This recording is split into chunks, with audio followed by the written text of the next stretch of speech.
Amis auditeurs, bonjour. L'équipe de Lumière sur le chemin est heureuse de vous retrouver aujourd'hui pour une nouvelle réflexion. À la fin de l'émission, nous vous indiquerons un choix de publication disponible sur notre site internet www.mediachrist.net.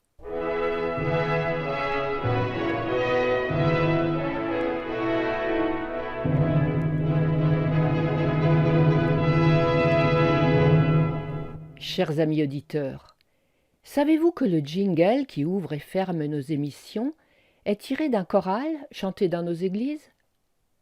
Un choral tellement caractéristique qu'un grand compositeur l'a glissé comme thème dans une symphonie.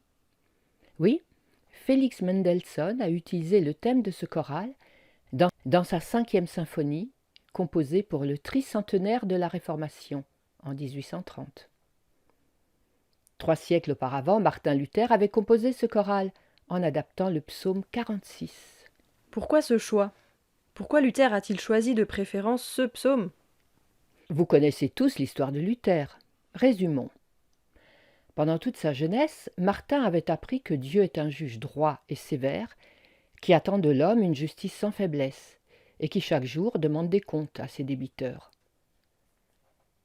Le jeune homme avait recherché sérieusement à accomplir scrupuleusement les commandements divins, pour recevoir en échange le pardon de ses péchés. Il avait une conscience aiguë de son indignité. Il se sentait incapable de plaire à Dieu. Alors il s'était habitué à s'approcher en tremblant de ce Dieu inquiétant. Il considérait son Église comme étant la cité de Dieu, mais même là, il se sentait traqué, car il voyait en Jésus aussi un juge impitoyable, toujours aux aguets pour comptabiliser les manquements des pauvres humains. Il croyait qu'il fallait imiter les vertus de Jésus pour apaiser la colère de Dieu. Il ne voyait donc pas en quoi le Christ pouvait être un refuge. Martin était bloqué dans cette impasse. Il priait en tremblant, il vivait dans la peur d'un Dieu perpétuellement insatisfait. Or un jour, après de longues lectures de la Bible, il découvrit qu'il s'était trompé. Certes, la Bible enseigne vraiment que Dieu est un Dieu saint et exigeant. Mais ce Dieu propose aux hommes une solution magnifique.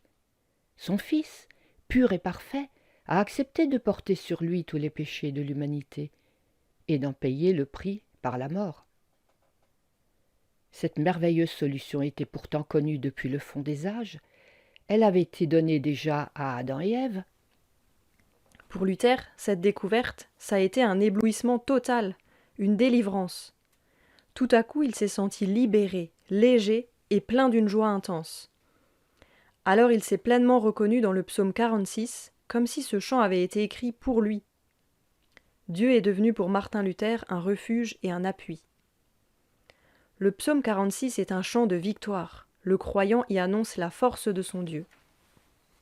Dieu est pour nous un refuge et un appui, un secours qui ne manque jamais dans la détresse.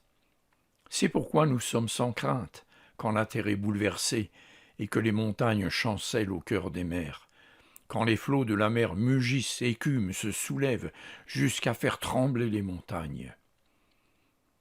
Il est un fleuve dont les courants réjouissent la cité de Dieu, le sanctuaire des demeures du Très-Haut. Dieu est au milieu d'elle, elle n'est point ébranlée. Le premier thème de ce psaume montre un refuge solide et inébranlable. Dieu est notre forteresse, notre cité-refuge solidement implantée dans le roc. Les tempêtes les plus effroyables ne peuvent rien contre ces remparts. À l'intérieur, tout est calme, on se sent bien. Le voyageur se repose, tranquille et rassuré. Un refuge, c'est aussi une maison accueillante où l'homme traqué trouve une cachette au milieu d'amis qui ne le trahiront jamais. Avant sa conversion à l'Évangile, Luther n'aurait pas pu chanter ce psaume. Il n'avait aucun refuge. C'est la découverte de l'Évangile de la grâce qui lui a fait comprendre toute la force et la consolation exposées dans le psaume 46. Ce psaume exalte en paroles poétiques ce que la Bible tout entière expose. Pour l'amour de Jésus-Christ, Dieu ne nous traite pas selon nos péchés. Il ne nous punit pas selon nos iniquités. La Bible dit « Dieu était en Christ, réconciliant le monde avec lui-même, en n'imputant point aux hommes leurs offenses. Étant donc justifiés par sa grâce, nous avons la paix avec Dieu, par notre Seigneur Jésus-Christ. » Jésus a apaisé la colère que Dieu avait contre nous. Si vous avez bien compris cela, alors Dieu sera votre refuge, un lieu de rêve apprécié et recherché. Vous ne le fuirez pas, mais vous le rechercherez pour jouir de sa présence. Quelles que soient vos fautes, vous avez désormais votre place auprès de Dieu. Si vous venez à lui désarmé, affligé, repentant, Dieu vous fera grâce et vous protégera de tout mal. Jésus, par son sacrifice sanglant, a fait en sorte que Dieu soit notre refuge. C'est la seule vérité qui donne envie de confier sa vie au Seigneur. La bonne nouvelle de l'Évangile est une consolation si intense que nous sommes loin d'en avoir épuisé les profondeurs. Justement, Dieu veut que nous puisions abondamment dans l'océan de sa grâce. Il veut nous y voir heureux. Il ne veut pas de chrétiens hésitants qui restent frileux à la porte de l'Église. Il leur dit : « Venez, voyez, entrez, installez-vous, prenez mes biens, pillez mes trésors. Tout cela a été préparé pour vous par mon serviteur Jésus-Christ, qui, de riche qu'il était, s'est fait pauvre, afin que par sa pauvreté, vous soyez enrichis. » Le deuxième thème du psaume 46, que Luther a repris dans son choral, est « Dieu est pour nous un appui ou une force ». Des nations s'agitent, des royaumes s'ébranlent. Il fait entendre sa voix, la terre se fond d'épouvante.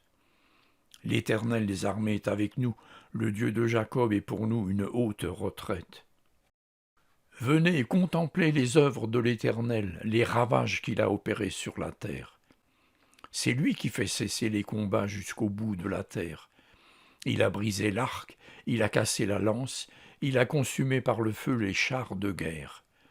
Arrêtez et sachez que je suis Dieu, je domine sur les nations, je domine sur la terre. L'Éternel est avec nous, le Dieu de Jacob est pour nous une haute retraite. Quel chant de victoire! Dans un refuge, on se cache. Mais quand on a trouvé un appui solide sur quoi se fonder, on ne se cache plus. On sort, on marche, on se montre, on va de l'avant. Chers amis, la foi, c'est plus que croire, c'est marcher avec Dieu. Mieux même, c'est triompher de tous les obstacles.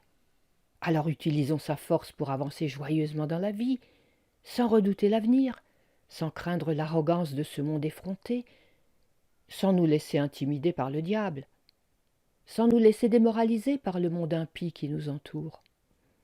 Dieu veut faire de nous des croyants qui ne se contentent pas de chanter « C'est un rempart que notre Dieu », mais des témoins qui s'avancent dans la foi sans craindre personne. Car Dieu entend marcher avec nous, combattre pour nous, tracer notre route, niveler notre chemin, terrasser nos ennemis, assurer chacun de nos pas. Ok, mais concrètement, ça veut dire quoi? Eh bien, si tu veux te marier, fonde ton projet sur Dieu. Si tu es inquiet de mettre au monde des enfants sur une terre si hostile, fonde-toi résolument sur ton Dieu. Si tu as peur de l'avenir pour tes enfants, alors confie leur route à Dieu. Si tu as peur pour ton emploi, ta maison, tes biens, demande à ton Dieu de s'en occuper. Si tu as des problèmes de santé, si la pandémie qui a bien l'air de vouloir s'accrocher te fait trembler, fais de ton Dieu ton médecin tout-puissant. Dieu ne demande qu'à être votre combattant et votre bouclier contre ceux qui vous sont hostiles, qui veulent briser votre foi et casser votre espérance. Cachez-vous derrière votre Dieu et laissez-le marcher devant vous. Écoutez ce que l'Éternel, par la bouche d'Ésaïe, dit à son peuple tremblant de peur devant l'ennemi. Ce n'est pas dans l'agitation et l'énervement qu'est la délivrance. C'est dans la tranquillité et le repos que sera votre salut. C'est dans le calme et la confiance que sera votre force. Quand Luther découvrit quel Dieu était son Dieu, il devint intrépide. Il savoura cette découverte comme un soldat victorieux, ne craignant personne. Un jour, alors que ses amis le dissuadaient d'aller à Worms, se jeter dans la gueule du loup, il répondit : « Quand bien même il y aurait là-bas autant de diables qu'il y a de tuiles sur les toits, j'irai. » C'est par la foi que Noé construisit l'arche, qu'Abraham offrit son fils, que Moïse fut confié par sa maman aux eaux du fleuve, que le peuple traversa la mer Rouge, que Jéricho tomba, que Rahab fut épargnée, que David marcha contre Goliath et que tant de croyants triomphèrent des adversités. Luther a fait de ce psaume son cantique de bataille et son chant de victoire. Avec lui, et comme le psalmiste, chantons nous aussi. Quand une armée camperait autour de moi, je ne craindrai rien. Oui, chantons avec confiance ce beau choral de Luther, parce qu'aujourd'hui, maintenant, immédiatement, Dieu est pour nous un refuge et un appui qui ne manque jamais dans la détresse.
Prions.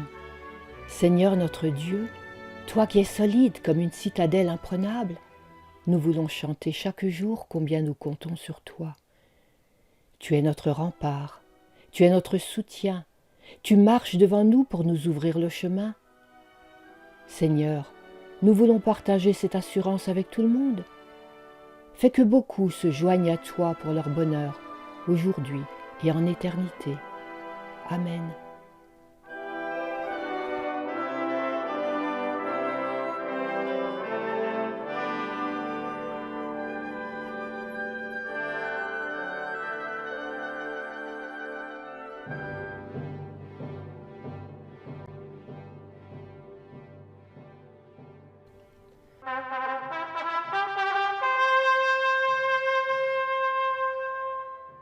Tu as appris la nouvelle ?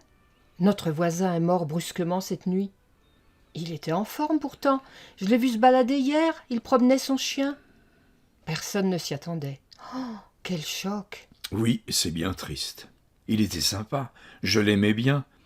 Et sa femme, elle va être bouleversée. Que va-t-elle devenir ? Comment va-t-elle supporter cela ? C'est difficile de surmonter un tel chagrin. Un deuil, c'est une souffrance violente. Notre brochure « Prenez courage dans votre deuil » peut vous aider à surmonter cette épreuve et à retrouver un sens à votre vie. Vous la trouverez sur notre site internet www.mediachrist.net. Voici donc la sélection du jour. Demandez à recevoir gratuitement La brochure Le Deuil ou notre magazine Amitié luthérienne ou notre cours biblique par correspondance. ou demandez les trois. La brochure Le Deuil, le magazine Amitié luthérienne et le cours biblique sont gratuits. Adressez-vous à notre site internet www.mediachrist.net. Vous y trouverez tous ces renseignements, un catalogue de nos publications et bien d'autres informations. À bientôt.